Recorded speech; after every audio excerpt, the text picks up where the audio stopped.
शिवाय नमस्तुभ्यम। हर हर महादेव। दोस्तों, आज के इस वीडियो में आप सभी सुनिए सोम प्रदोष व्रत कथा, साथ ही सुनेंगे सोमवार की व्रत कथा। तो चलिए कथा का शुभारंभ करते हैं, लेकिन उससे पहले एक बार सच्चे मन से कमेंट बॉक्स में हर हर महादेव का जयकारा जरूर लगाएं।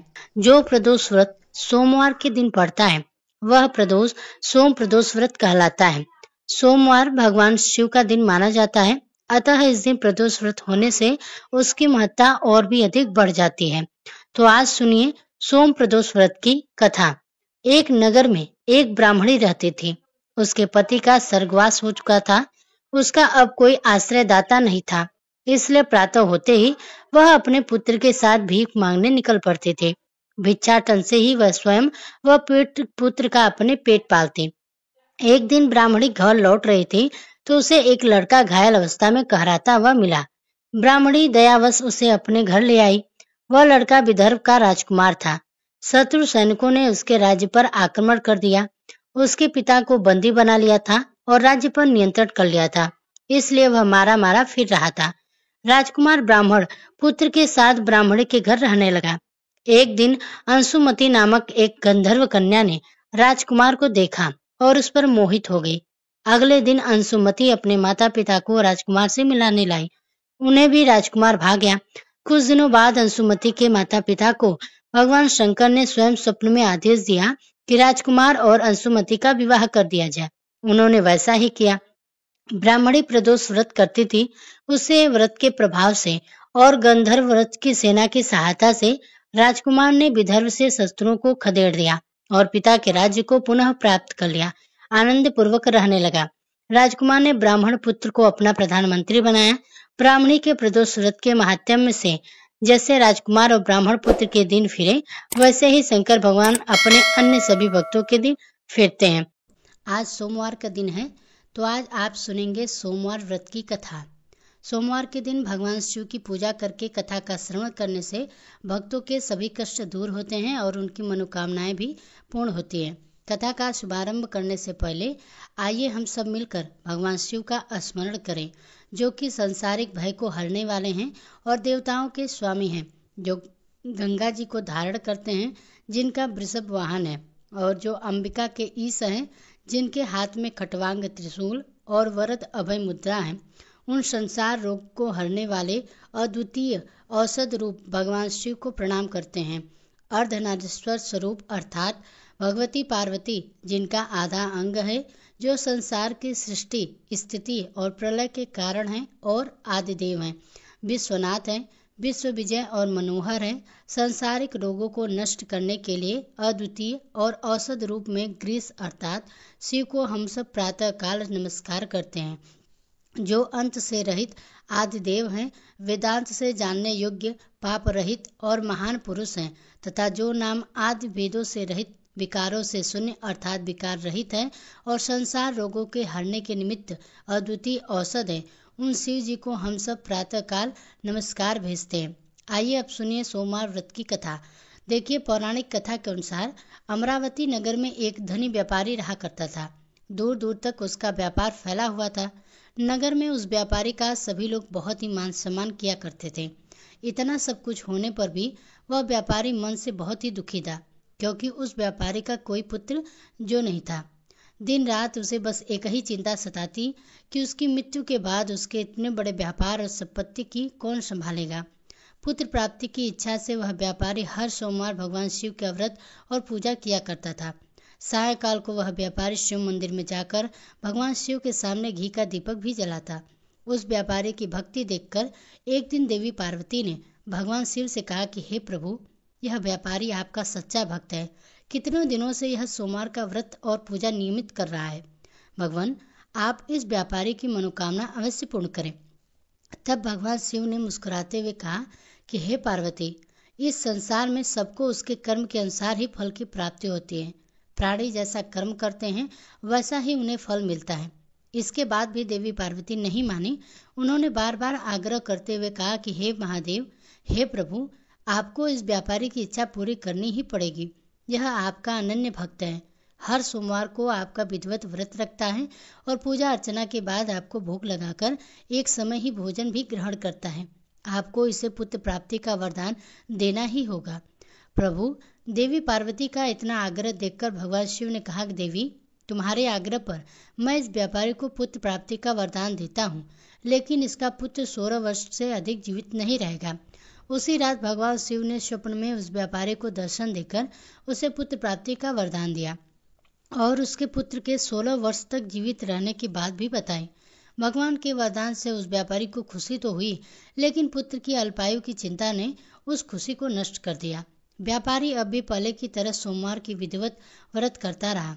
कुछ महीने पश्चात उसके घर में एक सुंदर पुत्र उत्पन्न हुआ। उससे व्यापारी के घर में खुशियां भर गईं। बहुत धूमधाम से पुत्र जन्म समारोह मनाया गया। व्यापारी को पुत्र जन्म की अधिक खुशी नहीं हुई, क्योंकि उसे पुत्र की अल्पायु के रहस्य का पता था, लेकिन यह रहस्य घर में किसी और को भी मालूम नहीं था। विद्वान ब्राह्मणों ने उस पुत्र का नाम अमर रखा। जब अमर 12 वर्ष का हुआ तो शिक्षा के लिए उसे वाराणसी भेजने का निश्चय किया गया। व्यापारी ने अमर के मामा दीपचंद को बुलाया और कहा कि अमर को शिक्षा प्राप्त करने के लिए वाराणसी छोड़कर आओ। अमर अब अपने मामा के साथ शिक्षा प्राप्त करने के लिए चल दिया। रास्ते में जहाँ भी अमर और दीपचंद रात्रि विश्राम के लिए ठहरते, वहीं यज्ञ करते और ब्राह्मणों को भोजन भी कराते थे। लंबी यात्रा के बाद अमर और दीपचंद एक नगर में पहुंचे। उस नगर के राजा की कन्या की विवाह की खुशी में पूरे नगर को सजाया गया था। निश्चित समय पर बाराती आ गए, लेकिन वर का पिता अपने बेटे के एक आंख से काना होने के कारण बहुत ही चिंतित था।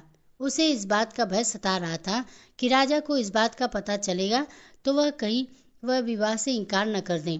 इससे उसकी बहुत ही बदनामी होगी। वर के पिता ने अमर को देखा तो उसके मस्तिष्क में एक विचार आया। उसने सोचा, क्यों न इस लड़के को दूल्हा बनाकर राजकुमारी से विवाह करा दूं। विवाह के बाद इसको धन देकर विदा कर दूंगा और राजकुमारी को अपने नगर ले जाऊंगा। वर के पिता ने इस संबंध में अमर और दीपचंद से बात की। दीपचंद ने धन मिलने के लालच में पिता की बात के स्वीकार कर लें और अमर को दूल्हे के वस्त्र पहनाकर राजकुमारी चंद्रिका से विवाह करा दिया। राजा ने बहुत साधन देकर राजकुमारी को विदा किया।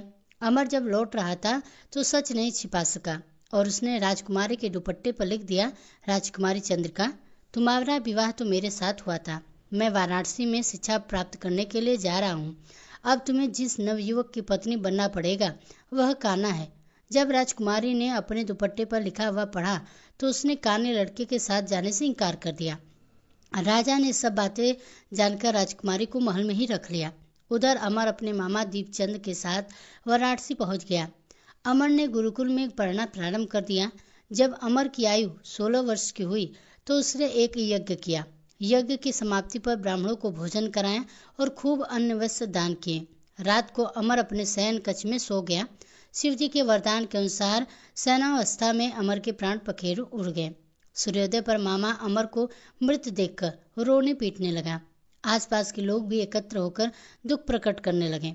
मामा के रोने के विलाप करने के स्वर समीप से गुजरते हुए भगवान शिव और माता पार्वती ने भी सुने। तब माता पार्वती ने कहा, भगवान प्राणनाथ, मुझे इसके रोने का स्वर सहन नहीं हो रहा है। आप इस व्यक्ति के कष्ट को अवश्य दूर कीजिए। भगवान शिव ने देवी पार्वती के साथ अदृश्य रूप में जाकर अमर को देखा तो पार्वती जी बोले, देवी, यह तो उसी व्यापारी का पुत्र है जिसे मैंने 16 वर्ष की आयु का वरदान दिया था। आज इसकी आयु को पूरी हो गई है।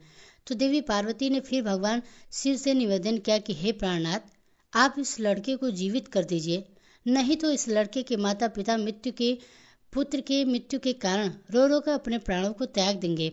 इस लड़के का पिता तो आपका परम भक्त है, वर्षों से सोमवार का व्रत करते हुए आपको भोग लगा रहा है। माता पार्वती के बार बार आग्रह करने पर भगवान शिव ने उस लड़के को जीवित होने का वरदान दे दिया और कुछ ही क्षणों में वह जीवित होकर उड़ गया। फिर शिक्षा समाप्त करके अमर अपने मामा के साथ अपने नगर की ओर चल दिया। दोनों चलते हुए उसी नगर में पहुंचे जहां अमर का विवाह हुआ था। उस नगर में भी अमर ने यज्ञ का आयोजन किया। समीप से गुजरते हुए नगर के राजा ने यज्ञ का आयोजन देखा। तब राजा ने अमर को तुरंत पहचान लिया। यज्ञ समाप्त होने पर राजा अमर और उसके मामा को महल में ले गया और फिर उन्हें महल में रखकर कुछ बहुत सारा धन वस्त्र देकर राजकुमारी के साथ विदा कर दिया। रास्ते में सुरक्षा के लिए राजा ने बहुत से सैनिकों को भी साथ भेजा। दीपचंद ने नगर पहुंचते ही एक दूत को घर भेजकर अपने आने की सूचना भेजी। अपने बेटे अमर के जीवित वापस लौटने की सूचना से व्यापारी बहुत ही प्रसन्न हुआ। व्यापारी ने अपनी पत्नी के साथ स्वयं को एक कमरे में बंद रखा था। भूखे प्यासे रहकर व्यापारी और उसकी पत्नी बेटे की प्रतीक्षा कर रहे थे। उन्होंने प्रतिज्ञा कर रखी थी कि यदि उन्हें अपने बेटे की मृत्यु का समाचार मिला तो वे दोनों भी अपने प्राण त्याग देंगे। व्यापारी अपनी पत्नी और मित्रों के साथ नगर के द्वार पर पहुंच गया। अपने बेटे के विवाह का समाचार सुनकर पुत्रवधू राजकुमारी चंद्रिका को देखकर उसकी खुशी का ठिकाना ही न आया।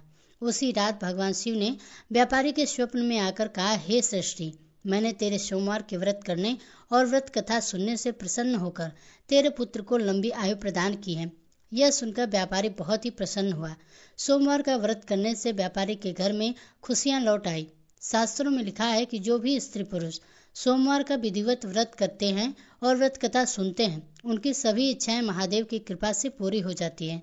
सोमवार व्रत कथा समाप्त। अब सुनिए एक और अद्भुत कहानी। एक बार जब भगवान शिव योग का संचार और सृष्टि की संरचना की व्याख्या सप्त ऋषियों कर रहे थे, तब एक अद्भुत और सुंदर घटना घटित हुई। सप्त ऋषियों में से एक ऋषि, जो बाद में भृगु महान ऋषि के नाम से प्रसिद्ध हुए, भगवान शिव के एक उत्साही भक्त थे। भगवान शिव सप्त ऋषियों के साथ वह जो व्याख्यान कर रहे थे, जो क्रांतिकारी सरोवर के किनारे हो रहा था, जिसे कृपा की झील के नाम से भी जाना जाता है, उस जगह पर देवी पार्वती जी भी उपस्थित थे। भृगु ऋषि हमेशा की तरह सुबह जल्दी आए और वे शिव जी की प्रतीक्षा अर्थात परिक्रमा करना चाहते थे।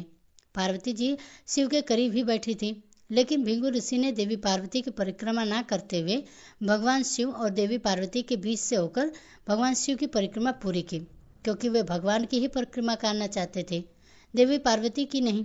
भगवान शिव तो इससे प्रसन्न हुए, लेकिन देवी पार्वती नहीं हुई। उन्हें भृगु ऋषि की यह हरकत पसंद नहीं आई। देवी पार्वती के मन की बात भगवान शिव समझ गए। उन्होंने देवी से कहा कि आप थोड़ा और करीब आ जाइए तो वह आपकी परिक्रमा भी कर लेंगे। पार्वती जी भोलेनाथ के और करीब आ गई। भृगु ऋषि ने देखा कि अब तो परिक्रमा करने के लिए भगवान शिव और देवी पार्वती के बीच में थोड़ी सी भी जगह नहीं बची है, तो उन्होंने एक चूहे का रूप धारण कर लिया और देवी पार्वती को बाहर रखते हुए अकेले शिव जी की परिक्रमा पूरी कर ली। पार्वती जी इस बात से क्रोधित हो गई। तब भगवान शिव ने उन्हें अपनी जगह पर बिठा लिया। तब भी भृगु ऋषि ने एक छोटे से पक्षी का रूप धारण किया और शिव जी की परिक्रमा पूरी कर ली। अब तक तो पार्वती जी के क्रोध की कोई सीमा ही नहीं रही। वह अत्यंत ही क्रोधित हो चुकी थी। शिव जी ने पार्वती जी को खींचकर खुद में ले लिया और उन्हें खुद का हिस्सा बना लिया, जिससे कि उनका आधा हिस्सा बन गया और आधा हिस्सा पार्वती जी। इस प्रकार से अर्धनारीश्वर बन गए। भृगु ऋषि ने यह सब देखा। वे खुद भी पीछे नहीं हटने वाले थे और उन्होंने खुद को देखते ही देखते एक मधुमक्खी के रूप में बना लिया और उनकी दाहिनी टांग पर चक्कर लगा लिया। भृगु का यह बचकाना भक्तिभाव देखकर अब शिवजी तो प्रसन्न हुए, लेकिन साथ ही साथ वे भी नहीं चाहते थे कि भृगु ऋषि अपनी भक्ति में इतना खो जाएं कि वह प्रकृति के परम स्वभाव को ही समझ न पाए। तब वे सिंहासन पर बैठ गए। अब तो भृगु ऋषि के पास कोई भी रास्ता नहीं बच सका कि वह सिर्फ शिवजी का और उनके शरीर के किसी हिस्से का चक्कर लगा सके। देवी पार्वती को ऋषि की इस ओछी सोच पर बहुत ही क्रोध आया। उन्होंने ऋषि से कहा कि तुम्हें स्त्रियों से इतना परहेज है क्यों? तो ना तुम्हारे अंदर से स्त्री शक्ति को ही अलग कर दिया जाए।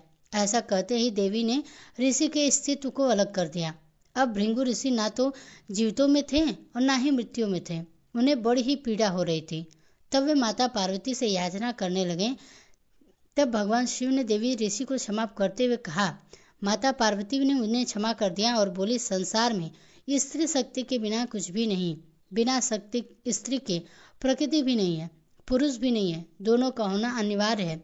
जो स्त्रियों को सम्मान नहीं देता उसे भी जीने का कोई अधिकार नहीं है। कथा आज यहीं पर समाप्त होती है। तो प्रेम से बोलिए भगवान शंकर की जय। हर हर महादेव।